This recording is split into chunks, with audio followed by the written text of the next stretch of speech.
I remember my little niece ran up to me and told me, "We learned about Jesus today." And I could tell by her smile she was so excited to learn about this man that she did not quite know yet, but she knew without a doubt for it to be true, because after all, Mommy said so. And that was the first time in my life that I looked into the eyes of a child and envied them, because she had no idea of what it feels like to doubt. What it feels like to have your entire belief system overload with skepticism, to never know the day that you would finally be able to live beyond the shadow of a doubt. I've lived in its darkness for so long, it seems like I have all the right questions, but never enough answers, and my faith is small enough to fit in the cracks of my palms. God, every night I lay my head down to sleep, the city of my mind is attacked by a legion of questions, threatening the living rooms of my sanity and holding them hostage. Can you help me? Last year, my grandmother laid in a hospital bed like a bus stop, waiting for God to come pick her up. I had never seen such pain and such confidence living in the same eyes when she told me, "I don't know what I'm gonna do, but I know who I belong to." And I was so happy for her.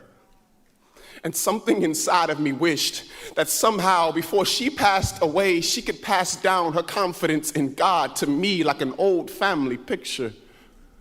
I remember sitting in the back row of a cold sanctuary, crying, because I desperately wanted what the preacher was saying to be true, but my doubts were preaching a sermon of their own, and the streams of my tears turned into oceans of frustration. I remember sitting in a college classroom, and the only thing being tested is my faith in God. The only thing passing is my hope.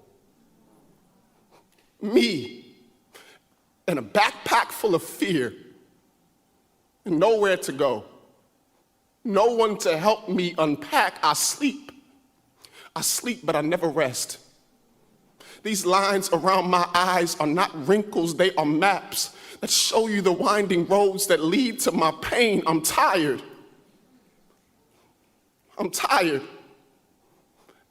And I'm longing for the day that I can place my fingers in his nail-pierced hands, because honestly, I've considered quitting, but where will I go?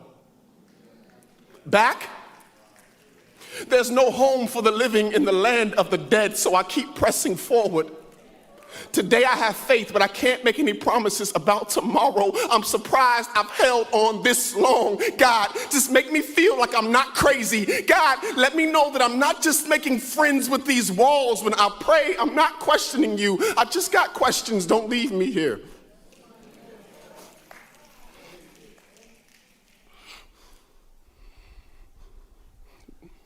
Don't leave me.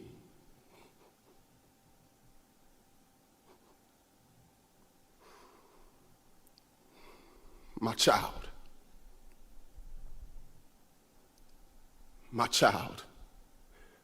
when it seems like you have all the right questions, but never enough answers, and your faith is small enough to fit in the cracks of your palms, I told you, faith the size of mustard seeds can rearrange whole landscapes and turn mountains into open highways. Faith comes by my word, so maybe you've cuffed your ears. My child, don't be childish. But consider the child whose faith has not quite learned the definition of impossible. Have your questions. I'm not telling you to have a blind faith. I'm telling you to consider the blind men who had faith and believed my words before they were even able to see me. Consider the birds that eat from my hand and do not fall from the sky without my consent. So how much more will I love the ones that I died for? Before you doubt me, doubt your doubts.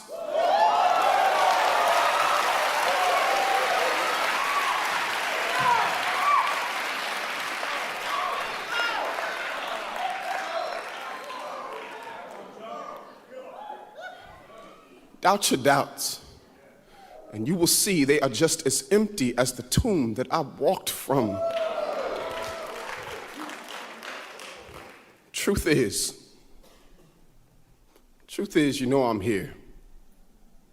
You know my truth, and you're scared. Scared of what that means. Scared of what that should cost you. That one day they will all laugh you right out of their classrooms and scorn you out of their courtrooms. But my love serves as an eviction notice to anxiety. When they cast stones, my love casts out fear. I am the author and finisher of your fate. I've never started a work that I will not finish. I am the one who will give you courage to stare death in the face. Scare me. I know who I belong to. And when it feels like you are drowning,